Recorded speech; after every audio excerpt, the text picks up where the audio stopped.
안녕하십니까. 종목 분석을 누구보다 정확하게 디테일 스탁입니다. 오늘 소개할 기업은 코스맥스입니다. 코스맥스는 국내를 대표하는 화장품 ODM 기업으로 글로벌 대표 브랜드를 포함 600여 기업의 화장품을 공급합니다. 단순 위탁 생산이 아닌 연구개발 기업이기 때문에 기술 경쟁력이 있다고 볼 수 있습니다. 매출액 기준으로는 꾸준히 성장하는 모습을 볼 수 있습니다. 분기별 일관된 매출을 보여주는 편이고 영업이익률은 4에서 7%대를 유지하고 있네요. 높은 영업이익 대비 당기순이익은 좀 부침이 있는 편입니다. 작년 4분기에 큰 규모의 적자가 발생해 연간 당기순이익이 적자 전환을 하였는데 이에 관련해서는 뒤에서 자세히 다루겠습니다. 일단 컨센서스상으로는 올해 흑자 전환이 예상됩니다. 주로 판매하는 제품은 크게 기초화장품과 색조화장품으로 나눌 수 있는데요. 제품의 종류가 워낙 많기 때문에 모두 이야기하긴 좀 어렵고 일반적으로 색조 화장품의 마진율이 높다는 정도를 알고 계시면 좋을 것 같습니다. 매출 구성을 보시면 기초 색조 모두 높은 성장률을 보이다 28년도에서 19년도로 넘어갈 때는 성장률이 좀 감소한 것을 볼 수 있고요.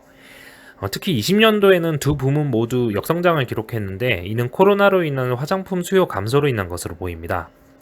대신 기타 부문에서 500억 정도의 매출이 붙어 전체 규모는 성장한 것을 볼 수 있습니다.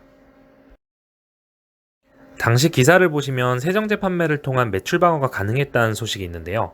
이를 통해 2분기 어닝 서프라이즈를 기록할 수 있었던 게 20년도 매출 성장이 가능했던 배경입니다. 법인별 매출 비율을 보시면 국내가 7,600억가량, 중국향이 4,700억, 미국과 미국의 뉴월드 법인이 1,800 정도의 규모를 갖고 있습니다.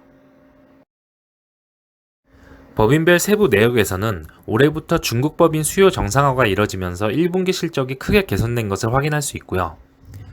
중국은 이커머스 비율이 높기 때문에 마진율이 좋은 편이고 전체 시장이 성장하는 상황이라 전망이 매우 긍정적입니다. 반대로 미국 법인은 작년 4분기 포함 연간 순이익에서 큰 적자를 기록했는데요.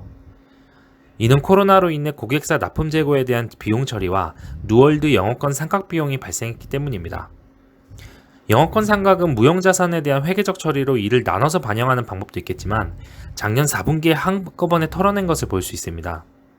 그렇기 때문에 미국 법인 리스크는 어느 정도 해소되었다고 볼 수 있는 거죠. 다만 1분기까지 적자 기조가 지속되는 부분은 악재입니다.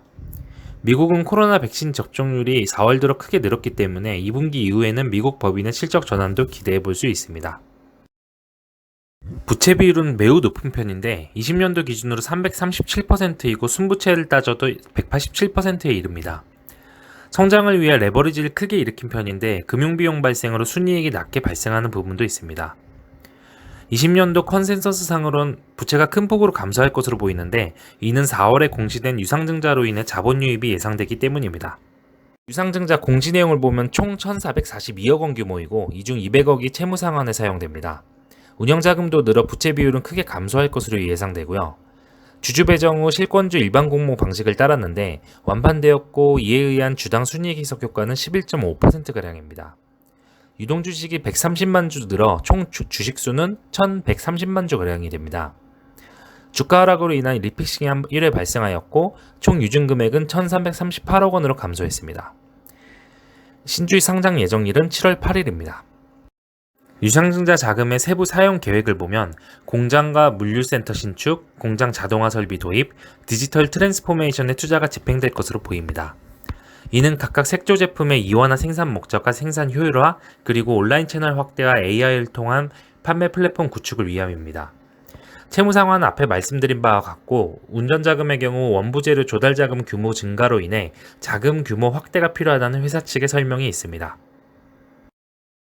참고로 일반적인 유상증자에서 자금 조달 방식과 증자 방식에 따라 아래 표와 같은 설명이 가능합니다.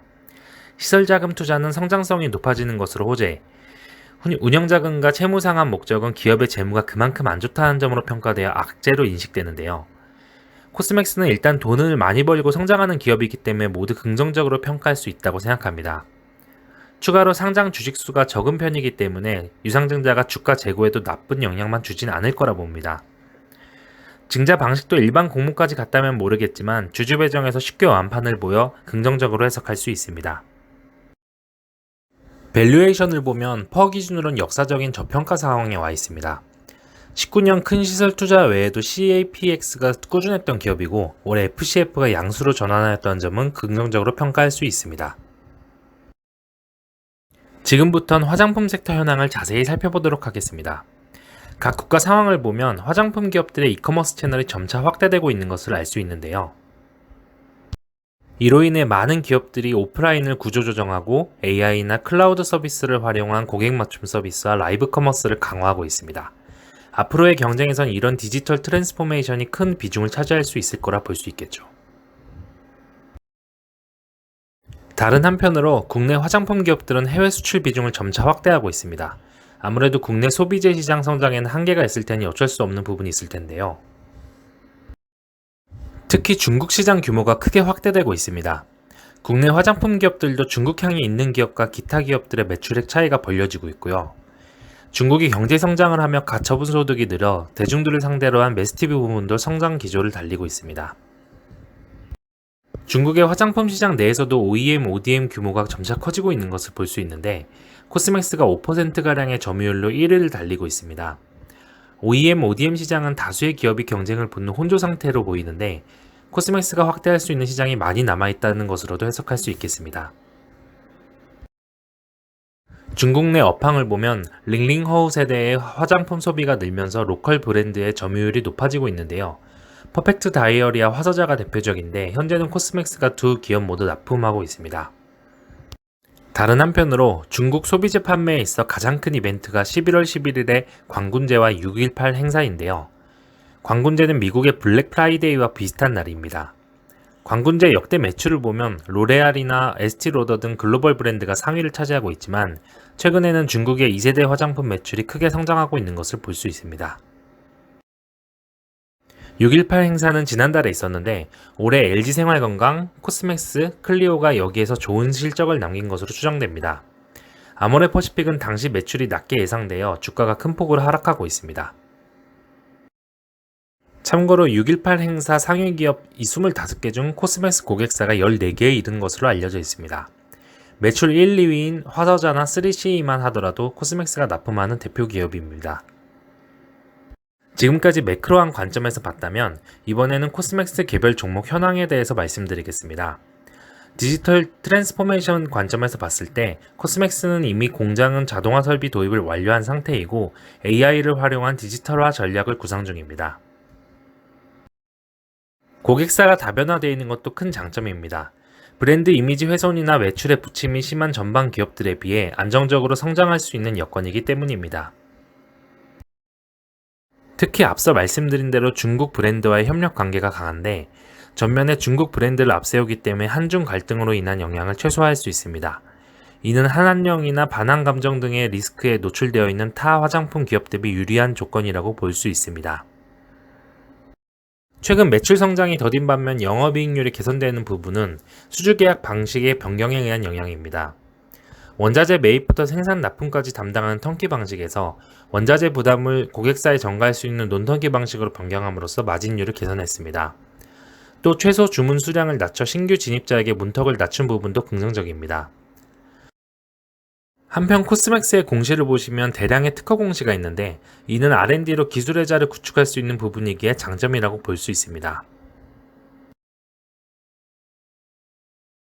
차트를 보시면 지난해 코로나 저점을 시작으로 1분기 실적 발표되면서 작은 피크가 발생하고 2분기 실적 발표 전 크게 상승하는 모습을 볼 수 있습니다. 이는 2분기에 세정제 등을 통한 매출 방어가 이슈되었기 때문이고 3분기 실적 호조 예상되면서 상승 기조를 이루었으나 11월 16일 미국 코로나 폭증으로 미국 법인 실적 부진이 수면에 오르면서 큰 하락을 보입니다. 이후 각종 비용 처리를 한 번에 재무에 반영하는 빅베스 발생하여 다시 대세 상승이 시작되었는데 4월 26일 유상증자 공시 이후 큰 폭의 갭 하락 이후 그 갭을 다시 메운 상태입니다. 주봉상에는 2017년에서 2019년 동안 쌓아온 매물대 영역에 도달했으며 이를 돌파한 이후엔 다음 저항 라인까지 약 28%의 상승 여력을 남겨두고 있습니다. 가격대로 보면 17만 5천원가량인데 기관 컨센서스를 보면 16에서 18만원 목표가를 유지하는 것으로 보아 이 저항 라인을 1차 익절 라인으로 보시면 될 것 같습니다. 여기서 재밌는 것을 볼 수 있는데 파란색으로 보이는 현재가와 주황색의 추가 상승 여력 부분을 보시면 유안타를 제외한 대부분의 레포트는 주가가 상승하더라도 상승 여력을 30에서 35% 수준으로 계속 맞추도록 상향 조정했다는 것입니다. 아무래도 주가를 보수적으로 예측하기 때문으로 보이는데 성장성을 재평가받아 과거 퍼까지 도달 고려한다면 50% 이상 상승할 수도 있다고 봅니다. 수급은 매우 긍정적입니다. 지난 5개월 동안 기관 수급이 꾸준했으며 5월 이후 외국인도 매수 전환했습니다. 특히 연기금은 꾸준히 매수 기조를 보이는데 올해 연기금이 대부분의 종목에서 매도 스탠스를 유지했다는 점을 고려한다면 이 종목이 얼마나 저평가되어 있는지 가늠할 수 있습니다. 투자 전략은 일단 신주 상장되면 오버행이 발생할 수 있다는 리스크를 감안해야 될 것 같습니다. 다만 실권주 공매도가 가능한 이전 이틀 동안에도 상승 기조였고 외국인 기관에 의한 쌍끌이 매수가 발생했습니다. 현재 종가 기준으로 전고점을 뚫고 올라탔으며 볼린저 밴드 상단에 걸쳐 있습니다. 아마 신주 상장을 악재 해소로 받아들여 상승 기조를 탈 것 같은데 그렇다면 10분 할로 안전하게 매수하는 게 유리해 보입니다. 반대로 큰 하락이 된다면 매물이 소화할 때까지 기다렸다가 저점 매수 전략을 잡으시면 될 것 같습니다. 이때는 한 21선에서 매수를 잡는 게 좀 유리할 것으로 보입니다. 다만 대한해운 사례와 같이 신주 상장 후 조정 없이 상승할 수도 있으니 매수 비중의 30%가량은 초반에 매수하는 것도 나쁘지 않다고 봅니다. 강점부터 말씀드리면 코스맥스는 매출 영업이익이 지속적으로 성장하는 기업이고 기술 혜자가 있는 부분도 장점으로 꼽힙니다. 중국향이 폭발적인 성장을 보여 성장주로서 평가받을 수 있으며 6.18 행사로 인해 2분기 실적 기대감이 높습니다. 중국 로컬 브랜드에 납품하기 때문에 중국 애국 마케팅의 수혜를 받을 수 있고 다양한 기능성 제품 개발로 코스메티컬 시장 확대가 가능합니다. 생산, 마케팅, R&D에 모두 디지털화가 적용돼 마진율 개선이 예상되며 빅베스를 통해 잠재 리스크를 모두 털어낸 상태입니다. 외국인 기관 수급이 안정적이고 장기 상승 추세에 있습니다. 마진이 높기 때문에 포스트 코로나 턴어라운드 주로 분류될 수 있고 동남아 등의 신규 시장을 개척하고 있는 점도 장점입니다.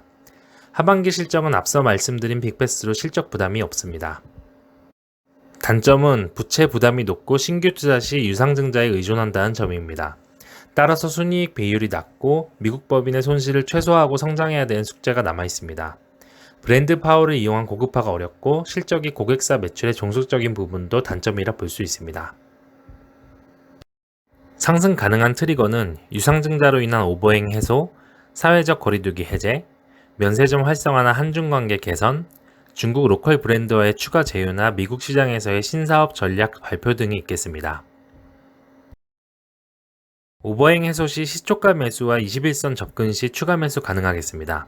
2분기 어닝 서프라이즈 가능성 높아 그때까지 보유 전략이 유리해 보이며 저평가 영역이기 때문에 엽기자가 있는 하반기까지 보유하는 것도 가능합니다. 단기적으로 잠재 리스크는 없으니 편하게 보유할 수 있는 종목입니다. 오늘의 영상 마치겠습니다. 좋아요, 구독, 알림 설정 부탁드립니다.